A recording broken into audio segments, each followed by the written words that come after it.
Hi friends.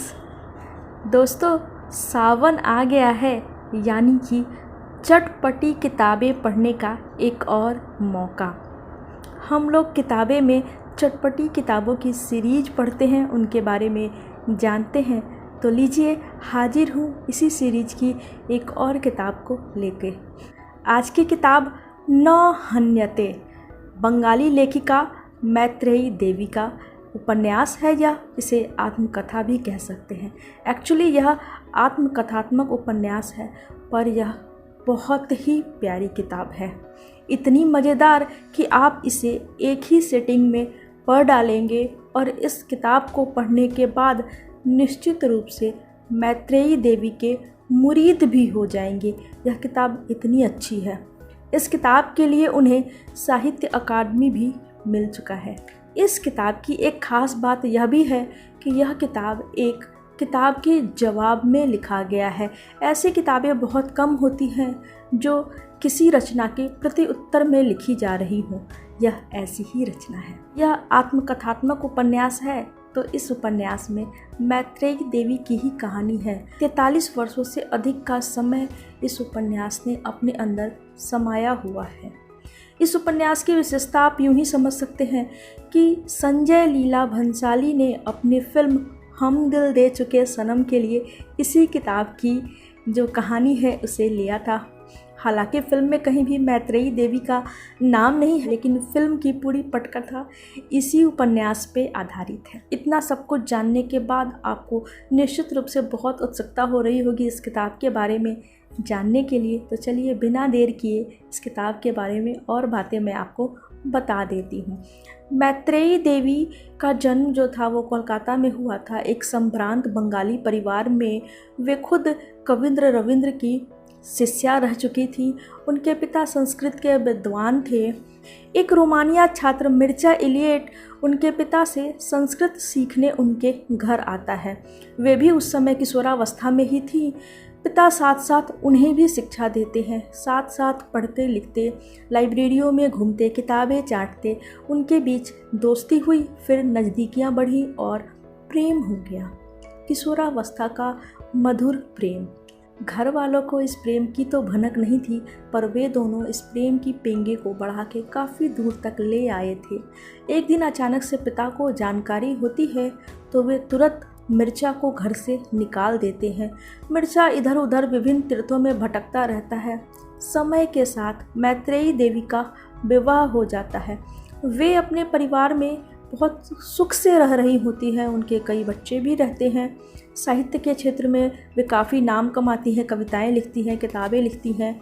इसी बीच उन्हें एक कॉमन फ्रेंड के थ्रू पता चलता है कि मिर्चा ने एक किताब लिखी है जो उनके ही बारे में है। उन्हें उत्सुकता होती है, वे उस किताब के बारे में जानना चाहती हैं। उन्हें पता चलता है कि यह किताब उनके ही नाम से, यानी मैत्रेयी नाम से है, और इसका एक फ्रेंच अनुवाद भी आ चुका है जो कि बंगाल की रातें के नाम से है। जब वे इस किताब को पढ़ती हैं तो उन्हें बड़ी निराशा होती है।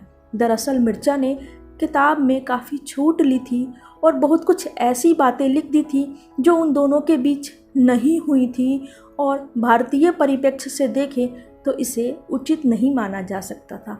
मैत्रेयी को बहुत बुरा लगता है। फिर बहुत उदास होती हैं। कई कई रात परेशान करवट बदलते गुजरती है। वे अपनी इस परेशानी को अपने पति से भी बांटती हैं।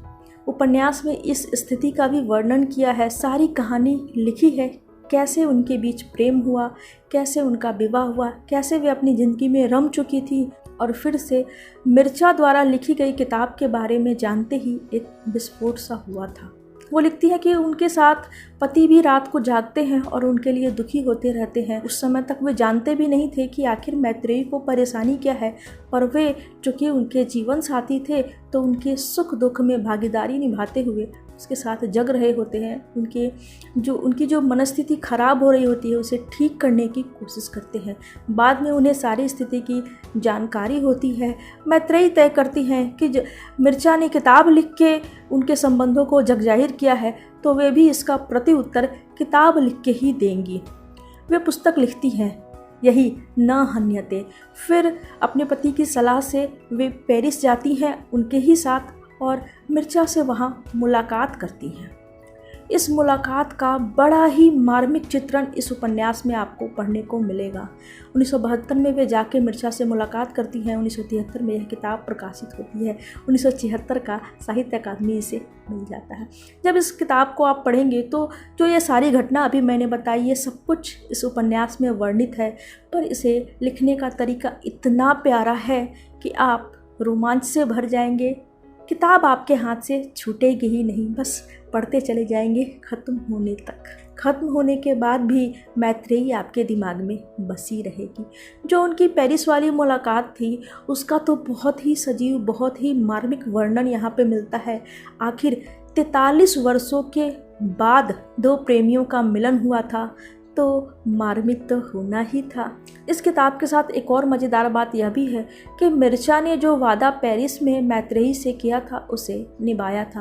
मिर्चा ने कहा था कि उन्होंने जो किताब लिख दी है वह भारत में उनके किताब के प्रकाशन के बाद या फिर उनकी मृत्यु के बाद ही बिकेगी या मिलेगी, और सचमुच मिर्चा ने इस वादे को निभाया। उनकी पुस्तक भारतीय मार्केट में मैत्रेयी जी के गुजर जाने के बाद ही आई है। आप चाहे तो वो किताब भी पढ़ सकते हैं, पर न हन्यते को पढ़ना सचमुच एक मज़ेदार अनुभव होगा। इसका शीर्षक जो है गीता के एक श्लोक से लिया गया है। मेरी राय में तो बारिश की एक शानदार दिन में इस चटपटी किताब को पढ़ डालना चाहिए। साथ में चाय और पकौड़े भी रख लीजिएगा, क्योंकि बीच में उठने का तो आपका मन बिल्कुल भी नहीं होगा। कैसी लगी मुझे पढ़ के बताइएगा। मिलती हूँ मैं फिर अगले वीडियो में अगले किताब के साथ। Bye bye.